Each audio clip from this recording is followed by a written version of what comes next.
Yo, what is good? You're watching Philadelphia Eagles Now live here on Chat Sports. Happy Wednesday. And no matter where you are, how you're tuned in, we appreciate all of you for making today's show a part of your day. It is Philadelphia Eagles Now. I am Chase Senior, producer Chip. Here to my right on the ones and twos, and the Burr Gang hanging out from every pocket of America and worldwide. Coming up on today's live edition of Eagles Now, Bird's making a couple of roster moves. So we'll let you know what they did and what those moves mean. We're going to preview this huge matchup against the Dallas Cowboys. What types of defensive changes are Sean Desai, Nick Sirianni, and company going to implement against Dallas? And as always, this is the most interactive Eagles show on YouTube. We want you to let your voices be heard. We want you to be a part of the show. How do you do that? It's very simple. Use hashtag Eagles, or if you really like the show, you want to send us in a super chat or a tip, you can do that as well. Let's get the comment section going here. It is Dallas Hate Week. There are a few things in life that I hate more than the Dallas Cowboys, but they're certainly right up there, and if you're with me, I want you to join forces with me, and I want you to type F Dallas in the chat. Dragon, Martian Lynch, Renee Cruz, Francisco 49er, Zane, King Xavier, Aiden, Jorge, Kai, Finesse to Don, The Rebound, Dennis, Star Cruz, Gregory, Mark, Valerie, John 610. Are you from the 610? Because that's where I'm from. Cash Owner. What is good, Chase? Tyrese, Lloyd Christmas, Renee, love you too. Hockey Tyler, Troy Singleton. But don't I remember Renee talking a lot of shit a little while ago? It's all good. I still love you as well. You look at the NFC East standings going into Eagles Cowboys right down the road from us at the Chat Sports Studios. We're in Dallas, AT&T Stadium in Arlington. Very close race between Philadelphia and the Cowboys. Birds 10-2, even after that ugly loss against the San Francisco 49ers. The Cowboys at 9-3. Giants out of it, not mathematically, but I'm just chalking it up as they're out of it because they're a bad football team. Going to still start Tommy DeVito, even though Tyrod Taylor is coming back. And the Commanders, 4-9. It's inevitable. It's a matter of time before they fire Ron Rivera. But once again, that team in the nation's capital, a dumpster fire, which is also music to our ears. And as we shift gears, looking at the NFC playoff picture, Philadelphia, even after that defeat against San Francisco, in a pretty good spot. They control their own destiny. 5 games left, 10-2. San Francisco 49ers do own the tiebreaker after, let's give the Niners props, they thoroughly beat down the Birds and dominated Philadelphia at Lincoln Financial Field. So because they won that head-to-head matchup, if those two teams end the regular season with the same record, San Francisco gets the higher seed. I think that the Detroit Lions have been exposed a little bit. I'm not taking them seriously as bona fide playoff Super Bowl contenders. They'll make it into the playoffs, of course, I should say. But as Super Bowl contenders winning the NFC, I just think Detroit has a lot of holes on the defensive side of the football. Atlanta Falcons 6-6, leaders of the NFC South. That's why they're ahead of the Dallas Cowboys there at 9-3. Minnesota Vikings, Green Bay Packers locked and even at 6-6, with those two teams being level at 500. The last 5 weeks going to be critical, obviously, for both of those NFC North teams. And then teams still on the hunt. Rams and Seattle, Tampa Bay and New Orleans, Giants and Chicago mathematically again, but you just can't take those teams seriously. Now, our live coverage today is we have some really great segments to get to. We already pushed out a video a little bit earlier talking about Ndamukong Suh, Zach Ertz, Dallas Goedert returning. It's sponsored by PrizePicks. If you want to play daily fantasy sports, this is the only app that you should be downloading. And thanks to our link, prizepicks.com/CLNS, and our partnership with PrizePicks, the largest independently run daily fantasy sports app in North America, you can get a $100 deposit match. Just use that link in that promo code. And as we look ahead to Eagles Cowboys on Sunday, producer Chips Picks, he has been on an absolute heater all year. A.J. Brown, can he get back on track? He's been held in check over the last couple of weeks. Let's go more than 78.5 receiving yards. Haason Reddick, also been cooking, more than 0.75 sacks. Jake Elliott could be a close game. Eagles red zone offense. Do they continue to struggle? Either way, Jake long leg Elliott, I think he's good for more than 1.5 field goals. Chip obviously agrees. And CD Lamb against this Eagles secondary cooked them in week 9 more than 89.5 receiving yards. Get signed up today. It's Daily Fantasy Sports Made Easy, the only app that you should be using if you're into playing daily fantasy sports. It's prizepicks.com/CLNS and use the code CLNS. All right, an awesome audience here, and the official show hasn't even started yet. So let's bring some more people in here and let's spread the word on these YouTube streets. If you hate the Dallas Cowboys, and I mean just hate this football team with every being in your body, I want you to hit that thumbs up icon and like the video. We have 232 people watching live in the early going. Everybody watching right now, I imagine, hates the Dallas Cowboys unless you're a fraudulent fan of that fraudulent organization. Let's show Cowboys fans what's good. Like the video if you hate that squad. Sly Huat, type in F Dallas. Andrew, type in F Dallas. South Jersey official page, F Dallas as well. Lloyd Christmas, doing it for the people. Like the video, it's free. Dallas sucks forever, from Dave. Cosmic Zeno, can't wait for Shaq Leonard to play for the Eagles. Yeah, he spoke with the media for the first time today. Finesse to Don, F Dallas. Nature Boy, F Dallas. Continue to like the video. We are not starting this show until we get to 100 likes in hopes that the Eagles can put damn near 100 points on the board against that Cowboys team that gave up and surrendered. 35 points against the Seattle Seahawks last week. Now, as I said, producer Chip here to my right. Chip, let's welcome you onto the show. Say what's up to the people. How you feeling? What up, what up, what up? Type Chip in the chat. What up? Y'all like my picks today? I like the picks. My picks hit. I like my the picks hit last week. Chip's picks hit. Turn it into a bar. Do whatever you got to do and download the PrizePicks app. Hey, we got 233 people here. 98 likes. That means there's over 100 of you that don't hate the Cowboys. You don't hate the Cowboys? What? You don't hate the Cowboys? What? Y'all love the Cowboys? That's fine. That's fine. See, me personally, I hate the Cowboys. My dad's a Cowboys fan. He hates his dad. I hate my dad. Andrew Williamson, go like the show. Show Chase some love. What up, Chip? And we got the Philly mug. We're trying to turn around the bad vibes from last week. That is for sure, because Philadelphia, I think they just look tired.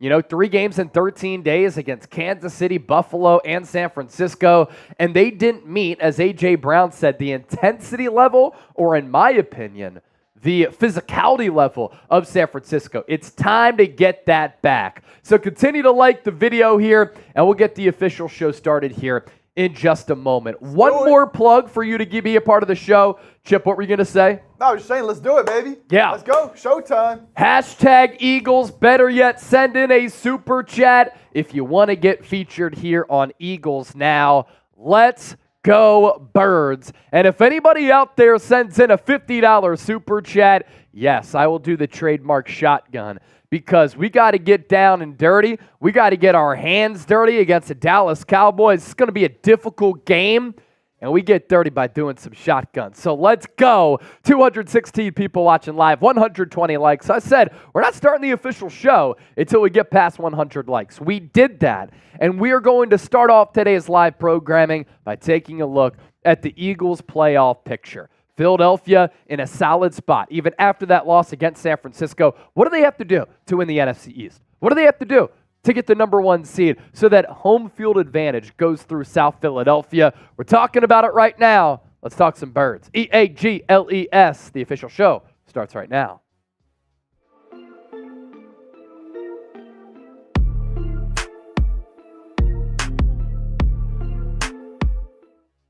Welcome into the show. This is Philadelphia Eagles Now. I'm Chase Sr. No matter where you are, how you're tuned in, as always, we we appreciate you for making today's show a part of your day. As for what's coming up, going to take a look at the Eagles playoff picture. Philadelphia still in a really good spot, even after that loss against the San Francisco 49ers.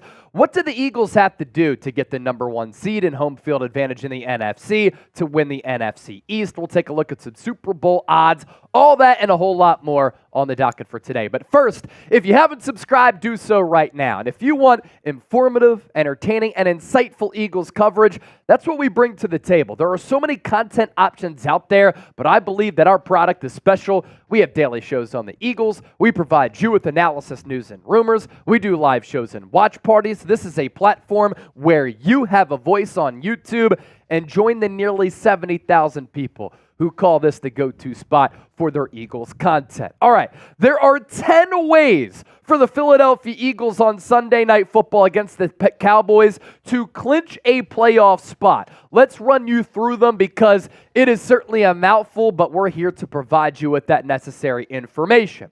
Here's how the Eagles can get into the playoffs officially in NFL Week 14. Philadelphia win and a Seattle loss or tie, or a Philadelphia win and a Rams loss or tie, or a Philadelphia win, Green Bay loss or tie, and a Minnesota loss or tie, or if the Eagles are victorious against the Cowboys, the Packers have a loss or a tie and a Detroit loss, or a Philadelphia tie, a Rams loss, a Seattle loss, or 5 more. Philadelphia tie, Rams loss, Minnesota loss or tie, or Eagles level with the Cowboys with the tie, Rams loss, Green Bay loss or tie, or Philadelphia tie, Seattle loss combined with the Minnesota loss or tie, or a Philadelphia tie, Seattle loss, who the Eagles have next week, Green Bay loss or tie, or a Philadelphia tie, Minnesota loss, and Green Bay loss. If you're trying to explain that to your friends and your family members, you can take a screenshot of those last 2 graphics. It was a mouthful, I understand, but the Eagles, to summarize it all, great opportunity this week on the road against those arch-rival Cowboys to clinch a playoff spot. You look at the NFC playoff picture, again, even after that defeat, in which Philadelphia got dominated by San Francisco, they are still the number 1 seed and in that top position in the NFC. 10-2 record, still the best record in the National Football League. The thing to factor in here is that the Niners own the tiebreaker. So if Philadelphia and San Francisco finish the regular season with the same record, the Niners will have the better seed because they won the head-to-head matchup. I don't take the Detroit Lions all that seriously. I think there are massive holes on that defense, and can Jared Goff win a big game, especially on the road in the cold against Philadelphia? I have my doubts. Now, if the Eagles don't get the number 1 or 2 seed, and they drop back all the way to number 5, and the Cowboys somehow win the division, Philadelphia's looking at a road game in the wild card round against the NFC South winner. Right now, that would be the Atlanta Falcons, level at 6-6. And then you had the Vikings and Packers, also 6-6. Look out for Green Bay, man. They're playing some really good football. Jordan Love has turned it around, and they're really starting to click down the stretch. Other teams in the hunt: Rams and Seahawks, both 6-6, but the Rams swept Seattle, so they own the tiebreaker there. And then at 5-7, Tampa Bay, as well as New Orleans. From the NFC playoff picture, we then transition to the NFC East standings. If the Eagles are able to get back on track after that Niners loss and beat the Cowboys, pull off the season sweep, it pretty much becomes impossible for the Dallas Cowboys to come back and win the division. And we're going to take a look at the Eagles' remaining schedule coming up here just around the corner. But Philadelphia, its last 3 games, Giants, Cardinals, Giants. So these 2 games coming up against Dallas and Seattle are really, really important. But Philadelphia, I think, is still looking down the barrel at 13 wins this year. And it's hard to imagine, it's hard to envision that they would be the 5th seed with 13 wins. So I'm very confident in this football team.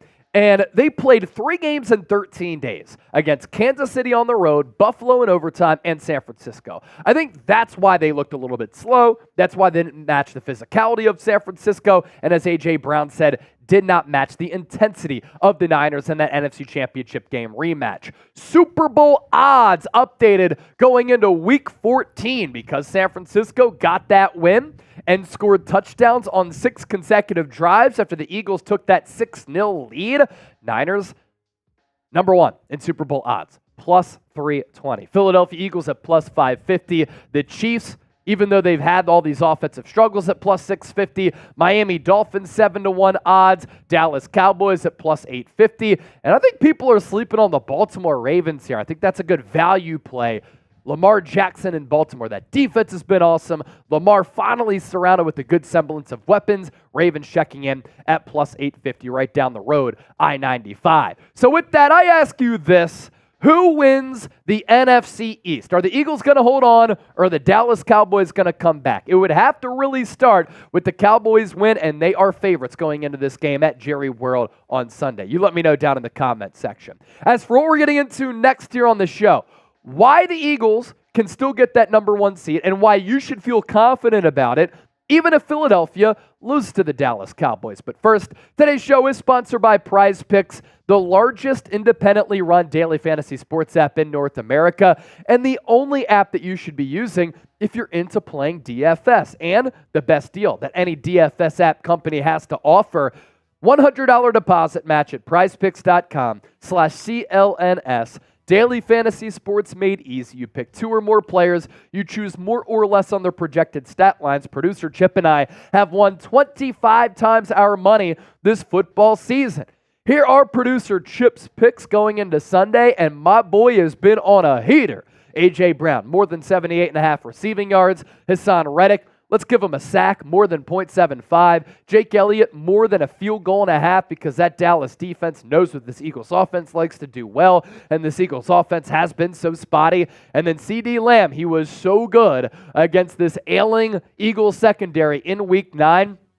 I feel like it's a shoe-in, more than 89.5 receiving yards. One more time, it is prizepicks.com/CLNS. That link is available for you in the comment section and in the description of this video. We care about you. We want you to get that $100 deposit match, so smash that link.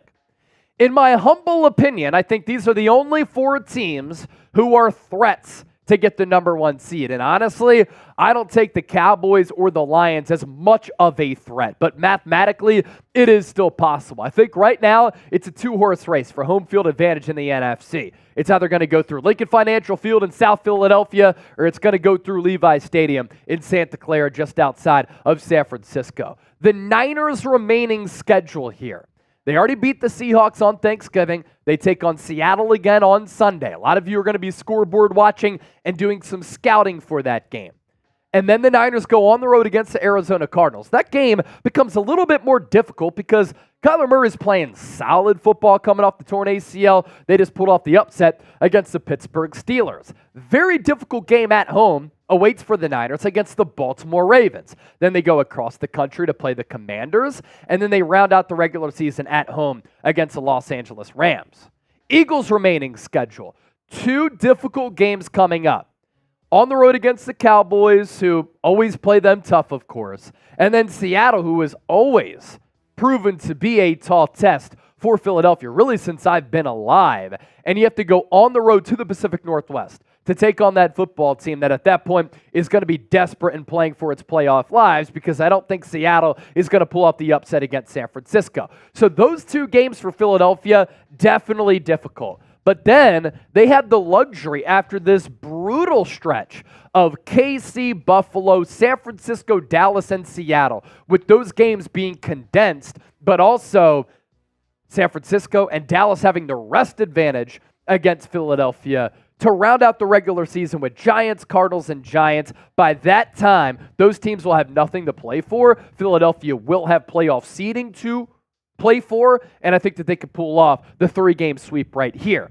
And why I don't think the Dallas Cowboys are going to get the number 1 seed and win the NFC East. First of all, we are now in December, and this is when the Dallas Cowboys always choke, crater, and fold. And then we go into January, and for the last nearly 3 decades, the Cowboys have always choked on their own throw-up. So even if the Cowboys beat Philadelphia on Sunday, the 10th of December. Look at the remaining schedule here for Dallas.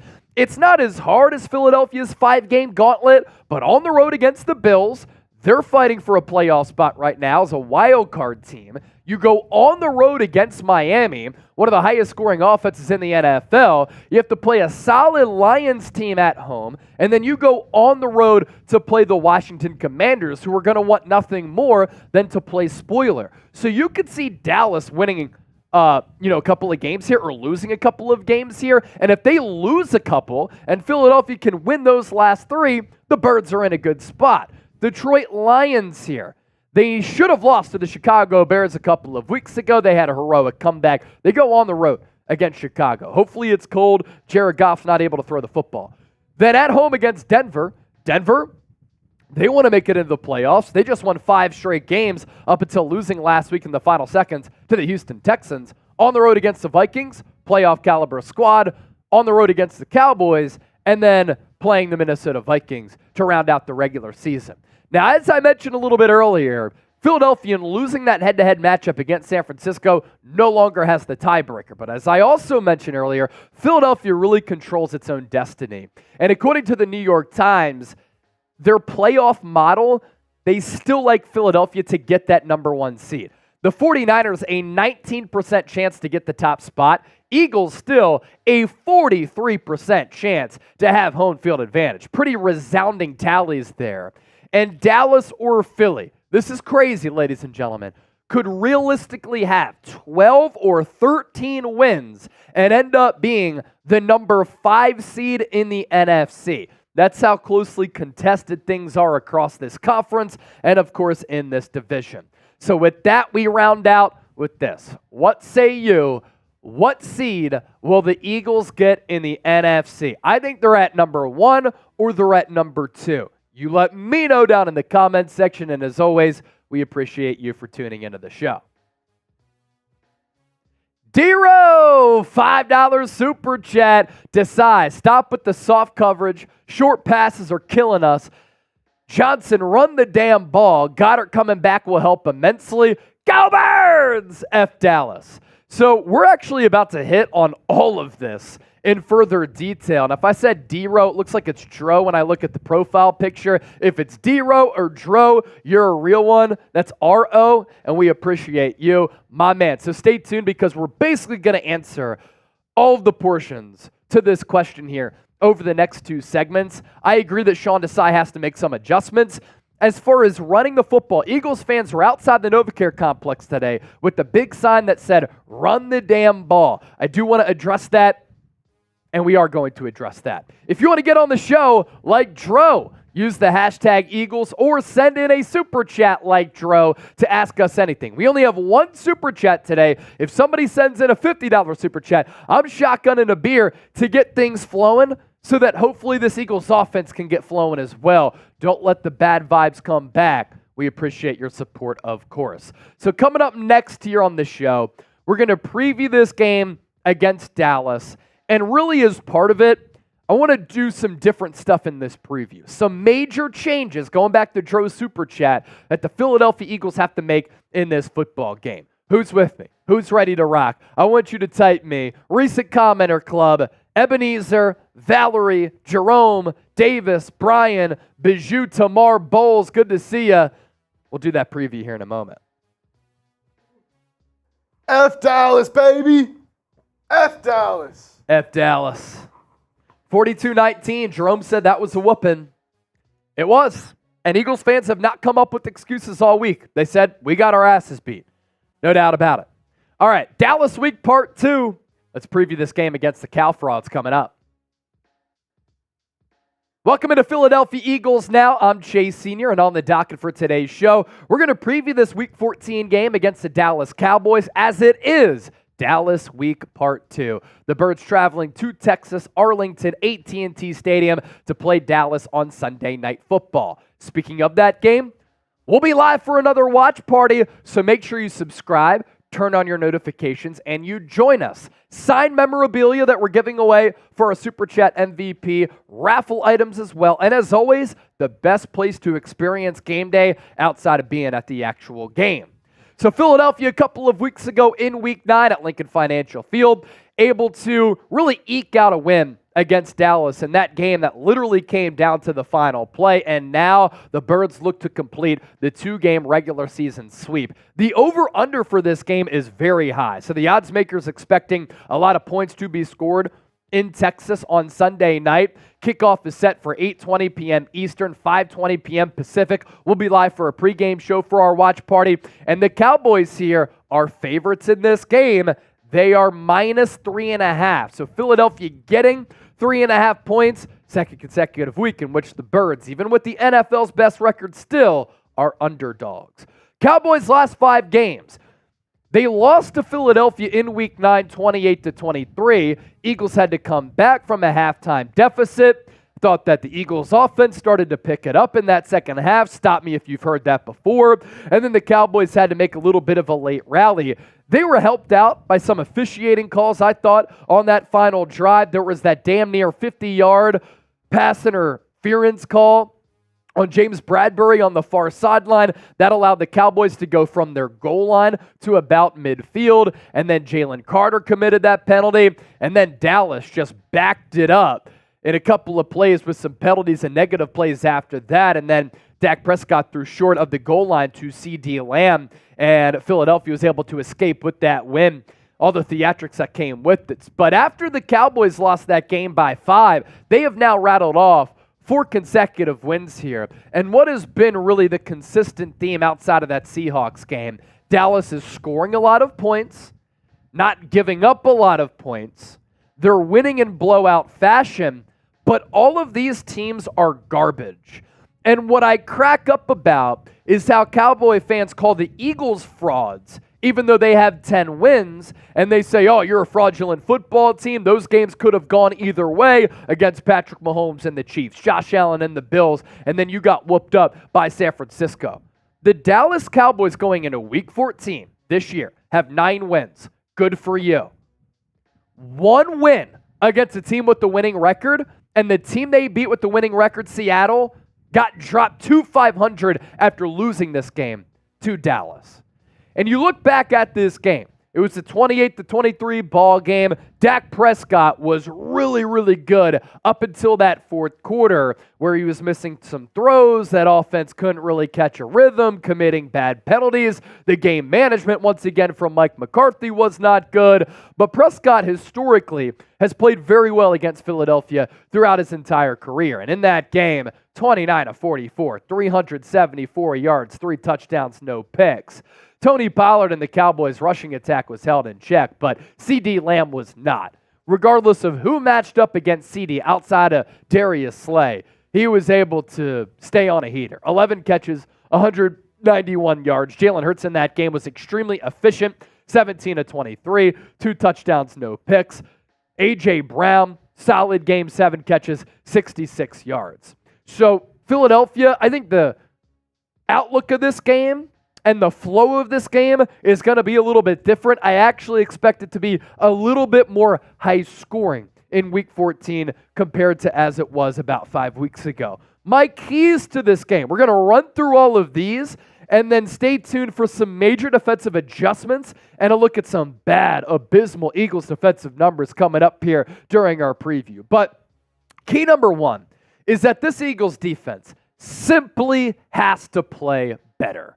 And you look at the numbers so far for this Eagles defense this year, this is an issue. And Sean Desai even said, I have to do a better job with my play calls. We have to get off the field on third downs. We have to be better at executing in the red zone. I have to put players in a position where they could succeed. They are 24th in points allowed, 29th in points allowed per drive, 28th in first downs allowed, 32nd ranked third down defense. That's last in the NFL.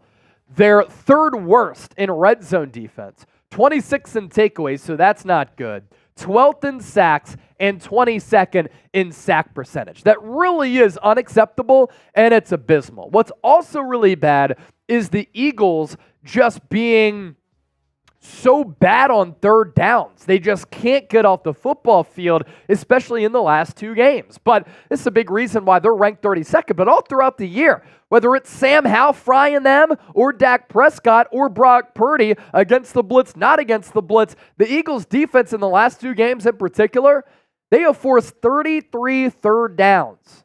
They have allowed a first down 23 of those 33 times. And they better get it figured out against the Cowboys. Otherwise, Dallas is going to be able to light up the scoreboard. The Cowboys' offensive unit is a good one. First in points per drive, second and third down offense. We will see if Mike McCarthy will be the play caller on Sunday. He had to undergo an emergency appendectomy on Wednesday, but right now he is expected to be on the sideline for the Cowboys. And honestly, maybe that's a win for the Eagles because his game management in tight games has always been horrendous. The positive spin here, if you want to go glass half full approach, that's the way I like to live my life because I don't like to live in a negative headspace. The Eagles are 9th in the NFL at getting teams to third down. So that means that they're pretty solid on first and second down. But then they are 31st at allowing first down conversions on some of those plays. So if you want to go glass half full, if Philadelphia is able to just figure out how to be less leaky and less prone to giving up some of those third down conversions, the defensive numbers, they could turn around very quickly. But then you go to the negatives again. And going into the bye week after that Cowboys game, Philadelphia had the number 1 ranked rushing defense in the NFL.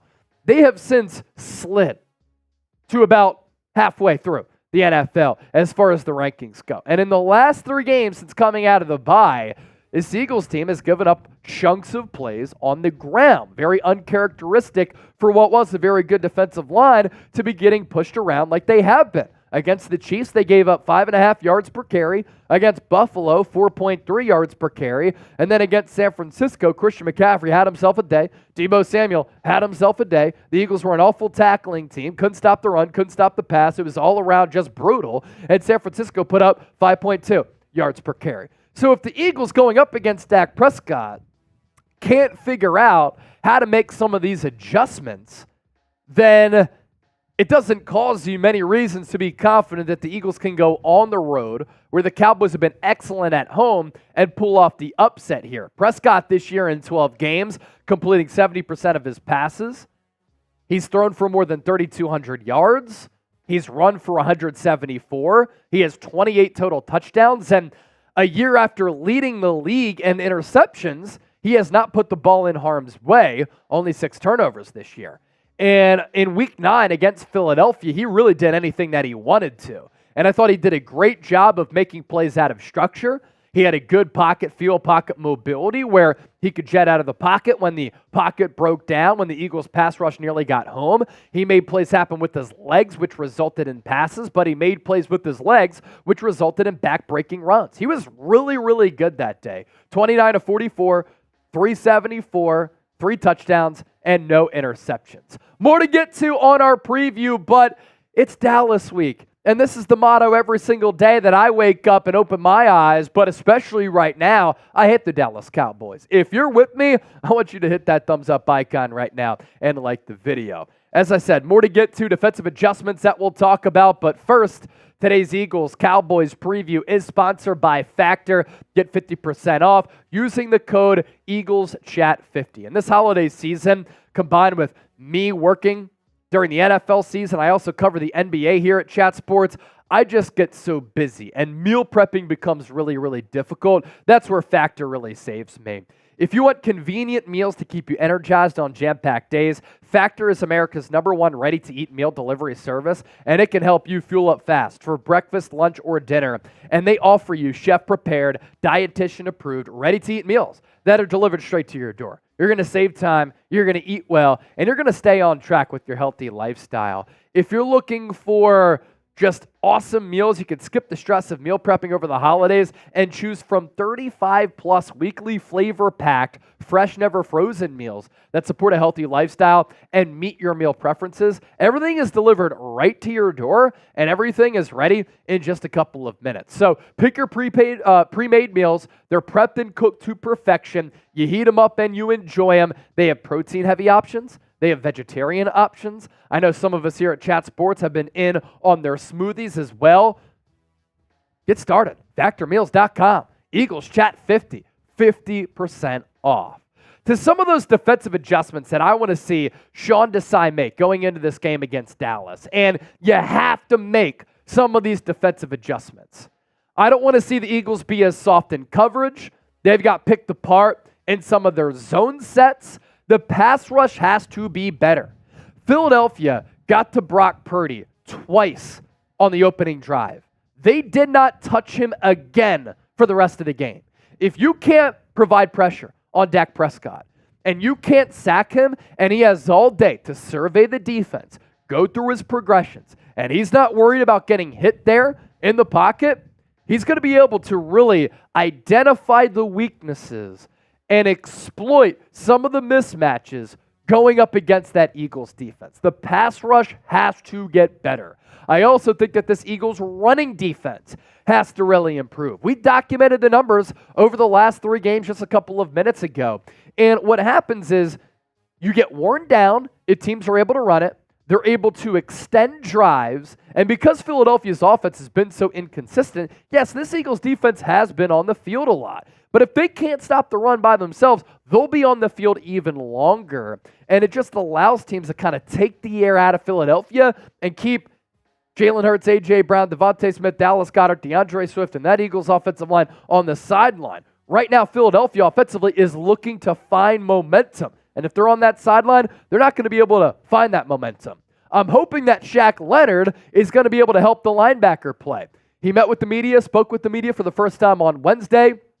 He said that he was shocked that he was let go by the Indianapolis Colts. He wants to prove that he can still be one of the best players in football. When asked about why he decided to come to Philadelphia, he said, it fit my mentality, dog mentality. I imagine his relationship with Nick Sirianni really helped out him choosing Philadelphia over Dallas. Now, Philadelphia on Wednesday did release Christian Ellis, and Zach Cunningham is expected to play for Philadelphia. So the linebacking rotation should be Shaq Leonard as well as Zach Cunningham. That's a much better linebacking rotation than what the Eagles put on the field against San Francisco, and San Francisco just ripped them apart time and time again in the intermediate area of the field and across the middle of the field. Hopefully Shaq Leonard can help that linebacker play, and I want to see Sean Desai use him, especially use him to his strengths.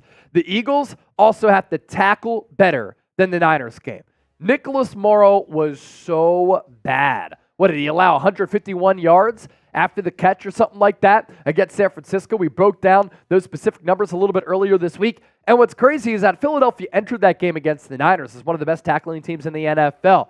But Brock Purdy threw for 314 yards. 213 of those came after the catch. If you don't tackle the Cowboys, you're going to be looking at another team putting up another 40-burger. And then, of course, Philadelphia has to get off the field on third downs. I want to see Sean Desai mix up his coverages. I want to see Sean Desai fake some blitzes, drop some guys back, send some blitzes from time to time. Brock Purdy was pretty much unconscious against this Eagles team when Sean Desai did send 5+ guys. But you got to try something, and you got to throw the kitchen sink at Dak Prescott, because if he has all day to survey the field, history shows that he's going to be able to have a lot of success. So those are the defensive adjustments that I want to see. And then going back to the keys to the game, Philadelphia's offense has to find a way to start games faster. You are playing with fire, and you are playing a dangerous brand of football if you're just consistently going down early in games and having Jalen Hurts have to pull off these heroics week in and week out. It is epic. It is special. It is exciting that the Eagles have won 5 games when trailing at halftime. No other team in the NFL has come even close. But you can't live that way, and you can't survive that way playing from behind and having to rely on comebacks, especially against some really good teams. And if you start games faster, like if you started faster against San Francisco and you didn't settle for 2 field goals as the Niners' red zone defense was able to buckle down, is the whole game a little bit different against the Niners if you get 10 points or 14 points? If you go up 10-0 or 14-0, I think the entire complexion of the game changes drastically, and the momentum is on your side. Dallas Goedert is going to come back against Dallas. Pretty fitting that Dallas makes his return against Dallas after he suffered that injury against Dallas. The Eagles have really missed him in the weeks that he has been gone. And it has impacted Philadelphia's run game because he's such a good blocker, but also the Eagles' aerial attack. And when he's on the field, the Eagles' offense and Jalen Hurts is noticeably better. And you look at the 3 games leading into Goddard's injury. Hurts' completion percentage against Miami, Washington, and Dallas, 74%, 76%, and 74%. Without Dallas Goedert in the lineup, Hurts doesn't have that security blanket. He doesn't have that check down. He doesn't have that easy throw to the exterior where you get some blockers out in front and Dallas Goedert's able to rumble for a first down, which is an easy play call, an easy throw, an easy completion, and a stress-free first down. Against Kansas City, Buffalo, and the Niners, Hurts' completion percentage has gone down dramatically, 10-plus percentage points in each of these games. Kansas City, 63.6. Buffalo, 58%. Against the Niners, 57.7. So getting Goedert back, I think, is really going to be able to help this team. And then lastly, if you're watching our live show, this goes back to the super chat that Dro sent in. The Eagles need to find success in running the football. Now, there were 2 fans on Wednesday outside of the NovaCare complex as Eagles players and coaches pulled into the facility who were holding up a sign for everybody to see, run the damn ball. Now, contrary to what they believe, the Eagles have actually run the football a lot this year. They just haven't been successful in running the football. And there are a couple of things that factor into this. Point number 1, the RPO game is not the same in 2023 as it was in 2022. And Jalen Hurts' injury has really hurt the running game because teams don't think that Hurts is a threat to pull it down, read that edge, and be able to get to the edge. Now, the quarterback draws have been good, but that's kind of a simple little run where Hurts doesn't have to cut. He doesn't need to get that speed to get out to the edge, takes that one step back, and then he runs forward, has some blockers in front of him, clear sight line in between the tackles. But the RPO game has just diminished for this Eagles offense because they're not running a lot of runs to Jalen Hurts. What's also of note here, you think about this Eagles offensive line, and last year, they were the best offensive line in football. Jordan Mailata, Landon Dickerson, Jason Kelsey, Cam Jurgens, Lane Johnson. We talked about how the Eagles struggled to run the football successfully without Cam Jurgens. Now, he's been back over the last couple of games. They still can't run the football. Of note here, the Eagles have 200 yards less of yards before contact this year when running the football as compared to last year. It's pretty noticeable. So what that means is the Eagles offensive line isn't winning. They're not dominating like they were a year ago. In fact, they're kind of getting pushed around a little bit more. And everybody's saying Eagles need to run the football more. They need to run the football more. Look, Philadelphia is actually the 5th most run-heavy team in the National Football League. But they just need to do a better job of blocking up front. They need to find out ways to be successful with Jalen Hurts not running the football. I suggest a little bit more out of the pistol with the back behind Jalen Hurts. You can run play action off of that. It gives a different look to the opposing defense where they're not sure what you're going to do. And for DeAndre Swift, yes, what he did after not playing at all against New England was impressive. And I think that he's had a really good year this year. He's an explosive back. You want the Eagles to run him a little bit more? He's 9th in the NFL in carries this year. This is more of a byproduct of the Eagles not winning at the line of scrimmage, offensive line not being as good, the RPO game is diminished. Jalen Hurts' inability to run the football has really affected the Eagles' success rate in running the football. And I think there's a lack of evolving and there's a lack of creativity in the run game from Nick Sirianni, because this is his offense, as well as Brian Johnson. We round out our preview by asking you this: who you got in this game, Sunday Night Football? Do the Birds win and pull out the upset? Or do the Cowboys get their revenge from that Week 9 loss? You let me know. I'm going with the Eagles to win this one in a crazy one, 35-32. Davis, $5 super chat. Eagles are nowhere to be found after their beatdown. At least the cowgirl showed up and bent the knee after we laid a whoop ass on him. Yeah, Davis, I said as much. San Francisco really dominated that football game on Sunday. Touchdowns on 6 consecutive drives after they fell down 6-0. And after that, a 42-13 run. And those 13 points look even better because a lot of them came in garbage time. All right, we're going to round out with some Eagles roster moves. And then we're going to take your questions. So last call to get your questions as well as your super chats in. Use the hashtag Eagles or send in a super chat to get featured here on Eagles Now. We want to hear from you. Recent Commenter Club, Bijou Cassell, Dro, Techno Eagle, Cosmic, Callie Green, Martian Lynch. If you have a question that you want on Eagles Now, get it in right now. Hashtag Eagles or super chat. Gotta use hashtag Eagles in your question. Just like Techno Eagle right there, baby. Look at that. Asked a question, realized, didn't use hashtag Eagles, asked it again with hashtag Eagles. That's how it's done. Hashtag Eagles. Like Techno. Let's do it. So some Eagles roster moves to talk about, and then we'll take your questions. Jacqueline McKinney, Eagles rule. Don Ackerley, Philadelphia all the way to the Super Bowl. Cosmic Zeno with Shaquille Leonard. Things will be a little bit better. No way, Cool Reigns, really? Aaron Sipos quit the NFL and is going back to Melbourne? That's wild. Is that actually a thing? Is he going to play Aussie rules there, Cool Reigns?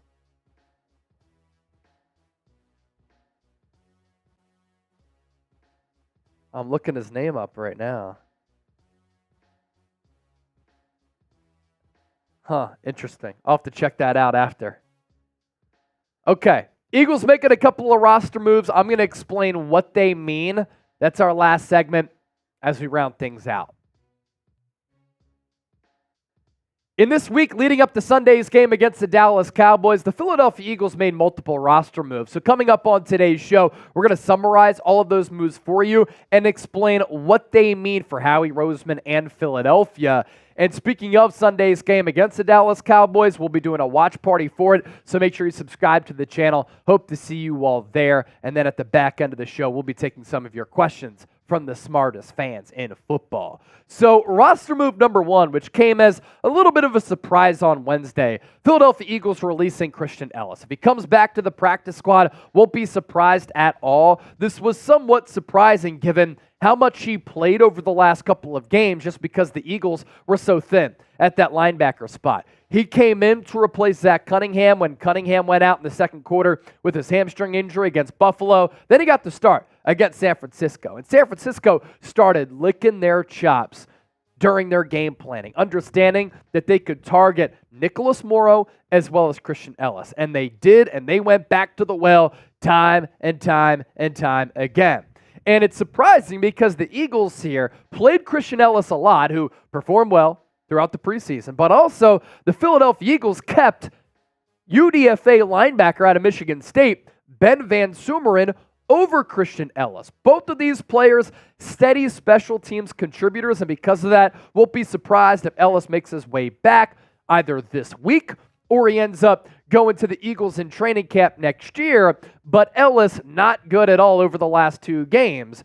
Why did the Eagles do this, though? Philadelphia had to open up a roster spot for Shaq Leonard.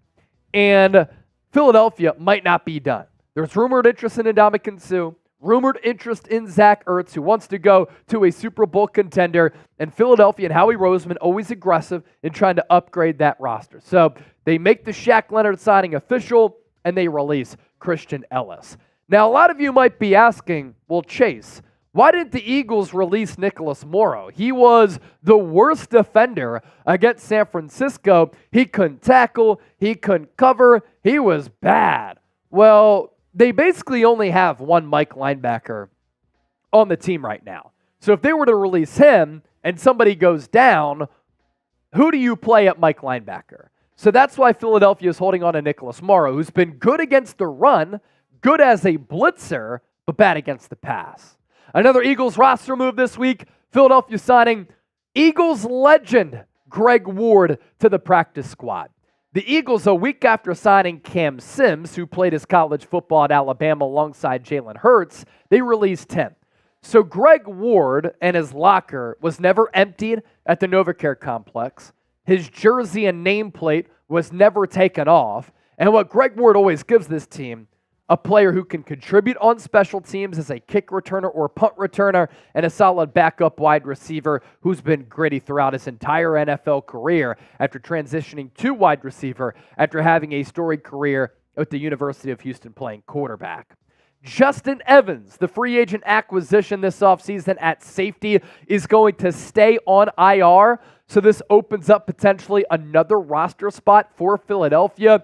His practice window was closed. 21 days to activate and elevate him to the active roster. So he's going to stay on IR for the rest of the year with the knee injury, and he will be lost for the rest of the year. What this means is that the Eagles here only have 3 safeties on their roster.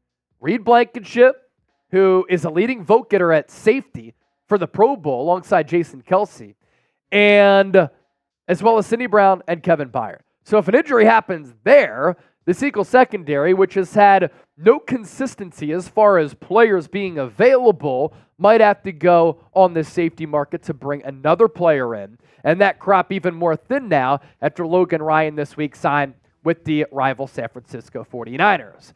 Good news on the injury front for Philadelphia is that Dallas Goedert, a full participant this week, so Dallas will return against Dallas, and the Eagles have certainly missed him. And I think that their run game has been impacted, and their pass game has obviously regressed. So too is Jalen Hurts' completion percentage. We talked about this a couple of times this week, but it really is drastic, noticeable, how bad and how much of a drop-off there's been with Hurts' completion percentage. Miami, Washington, Dallas, the 3 games before Goddard's injury, Hurts was in about the mid-70s for his completion percentage.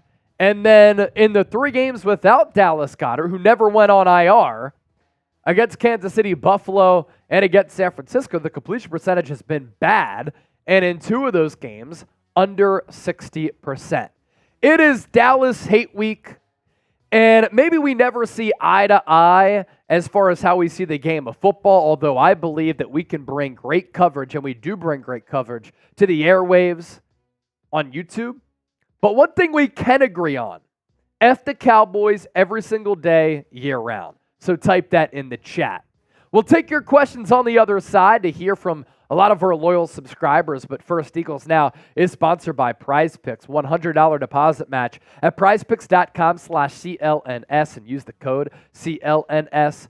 Daily fantasy sports made easy. You pick 2+ players, you choose more or less on their projected stat lines, and you have the opportunity to win real money. Meek Mill is a big PrizePicks guy. Your boy Chase, right here, big PrizePicks guy. So too is producer Chip.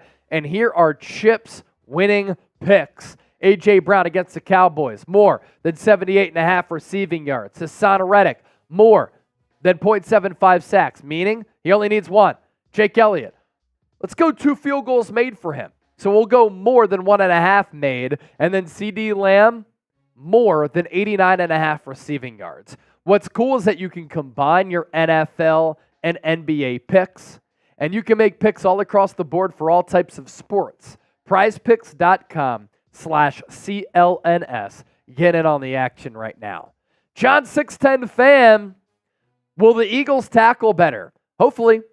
Philadelphia is one of the best tackling teams in the NFL going into that game against the Niners, and the Niners were the best yards after completion team in the NFL. San Francisco won that battle, and they won it by a very wide margin, as Philadelphia just had a lot of lapses and sometimes looked disinterested in making tackles. I think a big reason for that, a little beat down, a little bit tired.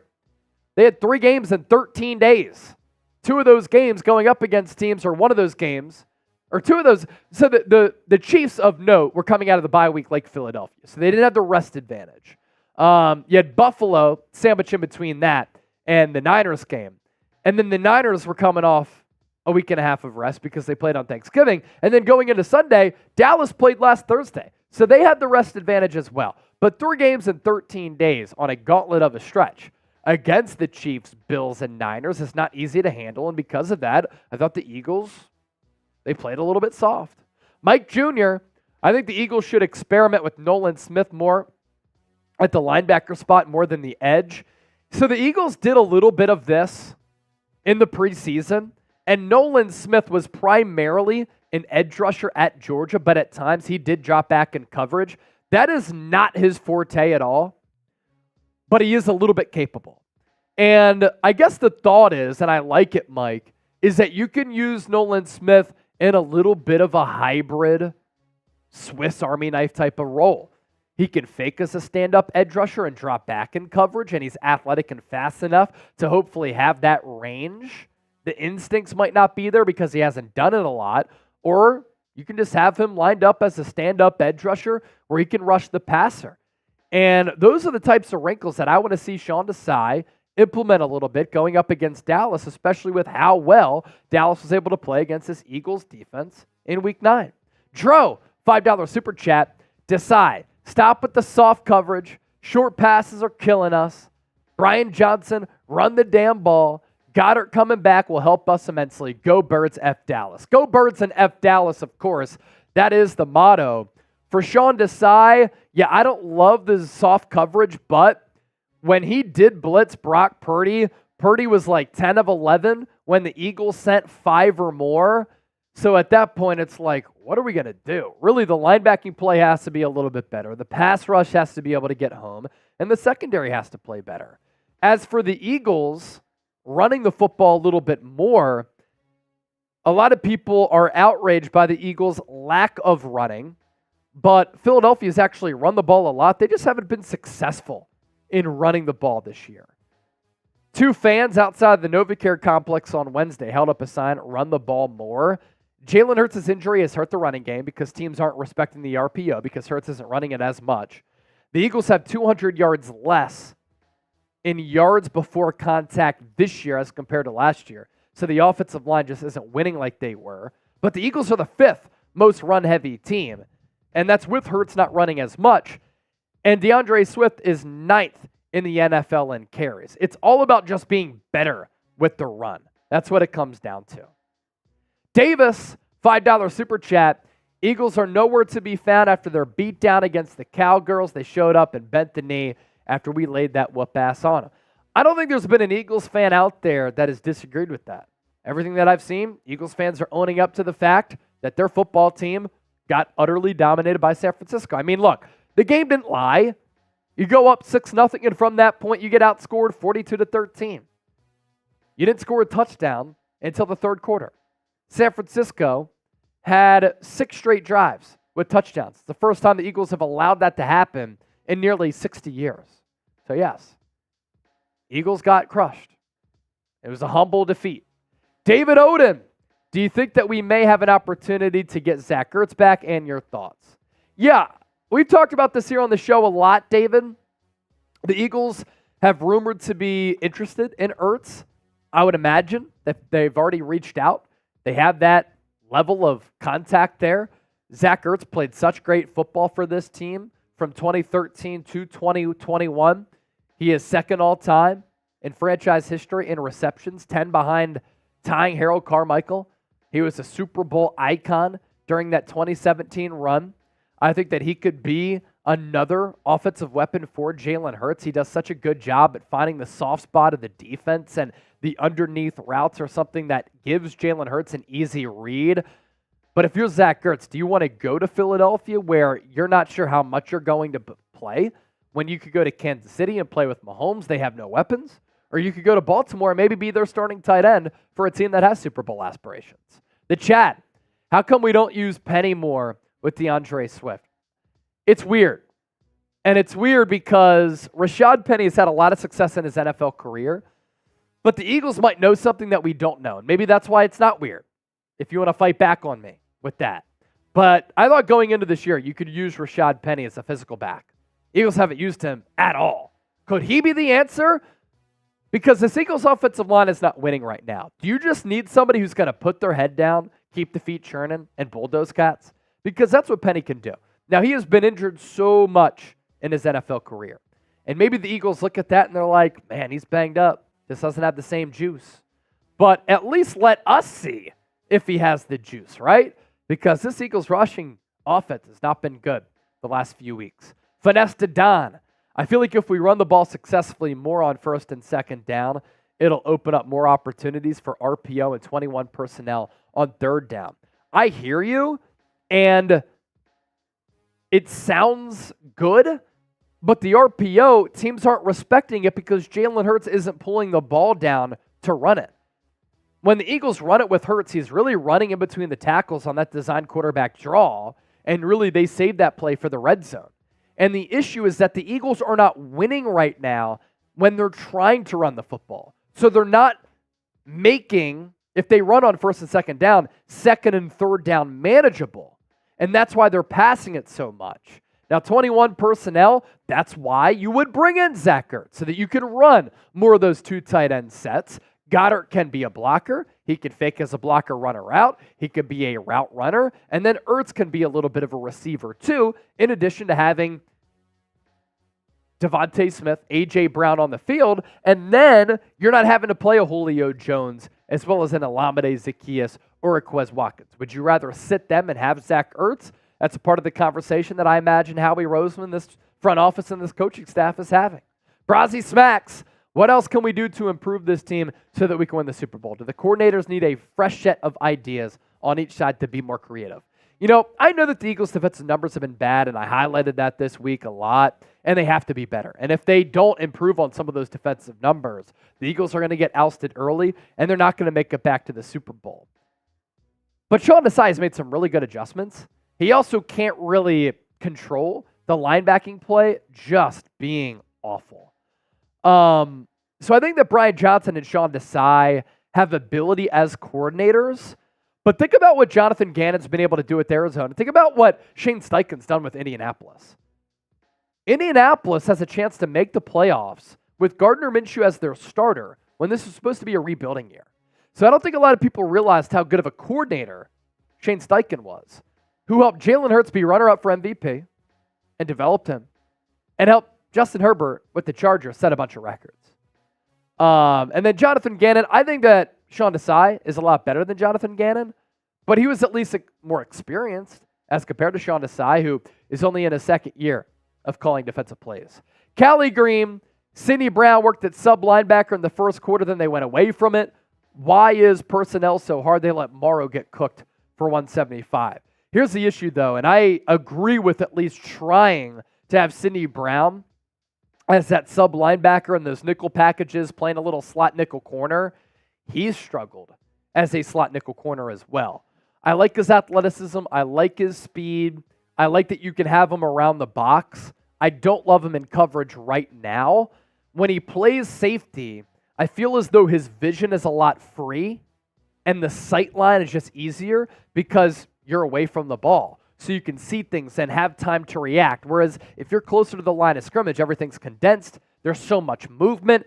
Kyle Shanahan often cooks with the pre-snap movement, which James Bradberry said caused the Eagles a lot of fits, just like it did in the Super Bowl on those plays around the goal line to Kadarius Toney and Sky Moore. That's another thing that the Eagles have to get better at, especially going up against a Dallas team that, with Mike McCarthy as the play caller, has implemented a lot more pre-snap motion. Don't forget to subscribe, and if you subscribe, you can ask questions and be a part of the show, a show that is seen by millions of people every single month. It's youtube.com/Eagles now, or even easier for you, just hit that sub button.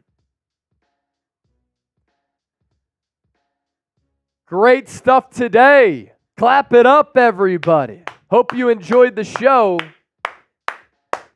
Good content. Recent commenter club, Jacqueline McKinney, Dejan, Daniel, Bijou, Davis, Daniel. I love how Davis in enemy territory here. Just getting the shit talking going. Kane Angel, I missed the party. You know, it hasn't been a massive party today. That could change, though, if somebody sends in a $50 super chat. And I'll shotgun a beer. Techno Eagle, what is your question? 2-minute super chat shot clock. If you send in a super chat, we'll extend things. If not, Chip and I are signing off. We've had a busy day today, but a very successful day. Cool Rains, Aaron Sipos has joined the Hawthorne Football Club as a coach. Very interesting. I mean, cool experience for him. He got to say he punted in a Super Bowl, even though he was not good. What do you think the Eagles' record will be? 15-2 for me. They could win out. Let's say they lose one more game. Or 2 more games. Yeah, I'm looking at 14-3 or 13-4. But I'll take 15-2 there, Techno. Jacqueline, when are you on again? We will be live Sunday Night Football watch party against the Dallas Cowboys.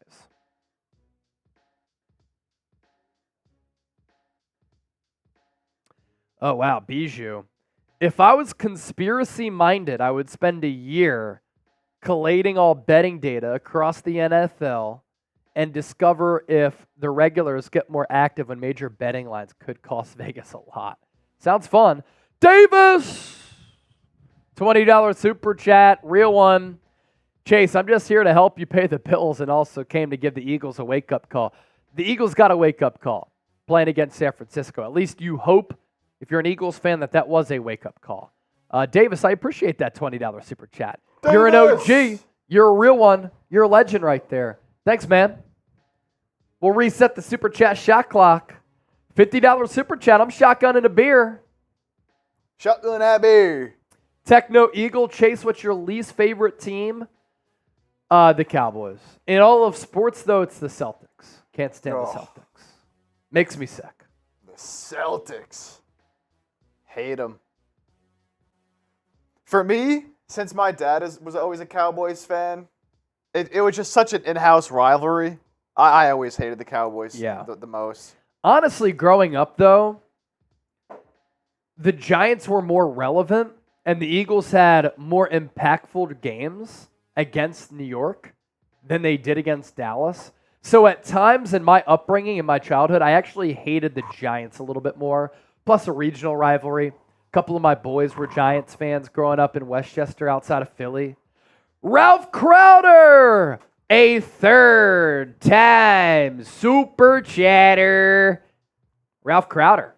Zach Ertz and Dallas Goedert in twin tight end sets helps both the run and the pass game. Sign them. I agree. And those are some of the arguments that I've made here on the show.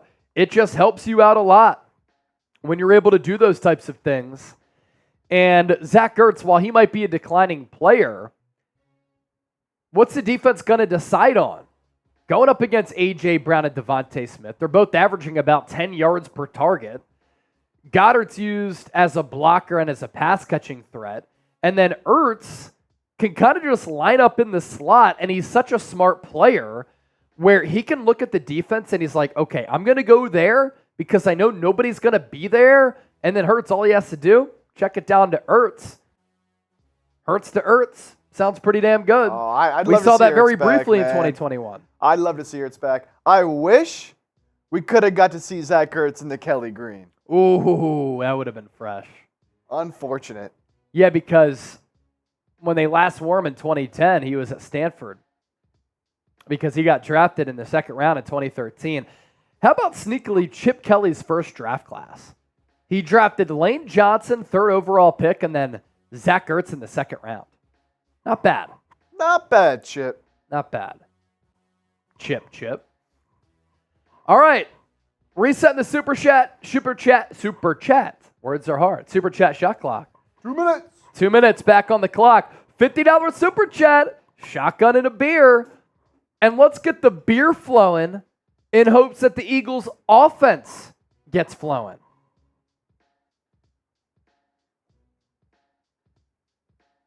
If you had to choose one, Jets or Giants, which would it be to root for? They're both bad, and they've been bad for a long time, but Giants, obviously, more success. One to hate? Giants for sure. Yeah. Henry! What's up, brother? How you doing, man? Good to see you. Hung Meow. Eagles dynasty begins in 2023.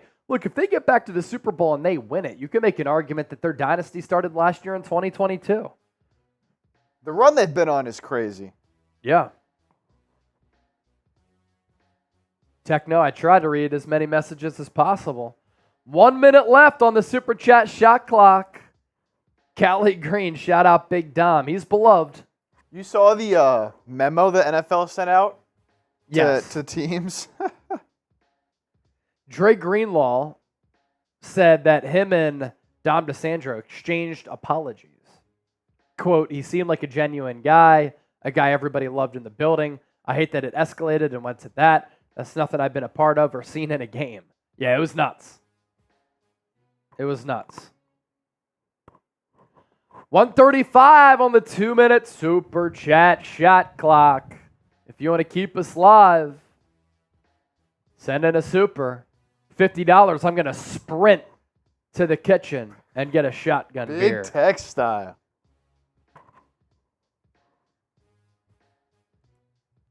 I like Techno Eagle, little moderator in the chat. Yeah. Let's hit 210 likes. We're 2 away. Let's go. Henry, yeah, hope to see you here for the Eagles-Cowboys game. It'll be a double watch party for me. Those days are long, they're hard, but they're fun, man.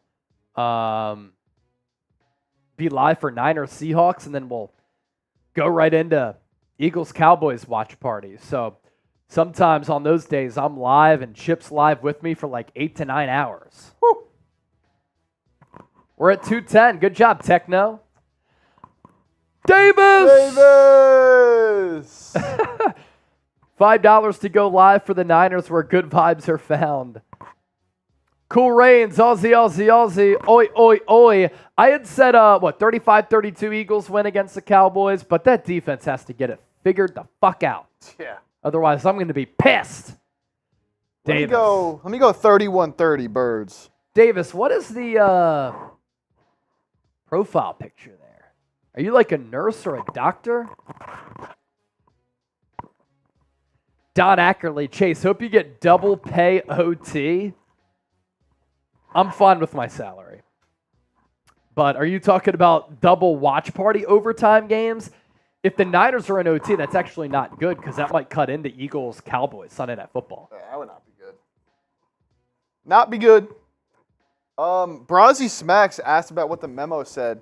Basically, it said the NFL warned teams that members of their staffs are prohibited from being involved with game day altercations and they must refrain from such involvement. Interesting. So, Big Dom starting something. After Davis sent in that 5, we're re-upping the Super Chat shot clock. Let's make a deal. If we get a $20 Super Chat, I'll shotgun. And then we'll sign off and we'll call it a day. Yeah, Brazzy Smacks, I'm thinking no fine right now. Yeah, it doesn't seem like it. I feel like they would have announced that already. No fine. Yeah, just wanted to make sure that whatever happened doesn't happen again, I suppose. I think they kind of understood like the situation. Yeah. He wasn't an aggressor at all. He was just trying to break up the fight. Saw this guy get body slammed to the ground. Yeah, I also saw the sideline view, and it didn't look as bad as what it seemed to be. Because, look, like, I'll agree, as a security guard, you kind of have no place to be, like, confronting a player during a game from the opposition. Now, you know, he kind of pointed at Greenlaw. Maybe he contacted him. I'm really not sure. But then once he got hit in the face by Dre Greenlaw, that's a bad job by Dre Greenlaw. Even Kyle Shanahan kind of drew back a little bit on his initial response. Yeah. Look, context is important. And in life, like, we don't really put that into play enough. You know, it's like, Kyle Shanahan is from the other sideline. At that point, he probably doesn't see the replay. Yeah. And, like, context and everything is important. So, all right, we're about to sign off. Thanks to everybody who watched today. A lot of fun. Davis, Henry. I'll see you tomorrow live on Niners. For the Eagles fans, viewers of Eagles Now. I'll be live again on Sunday for some Sunday night football, barring any breaking news happening over the last couple of days, or next couple of days, I guess I should say. So, good content today. Hope you all enjoyed it. Long day for Chip and I, but we made it through. Y'all helped us make it through because you're always so fun to hang out with. So, for Chip, I am Chase. We will catch you next time here on Eagles Now. Thanks to everybody who tuned in. Later. Peace.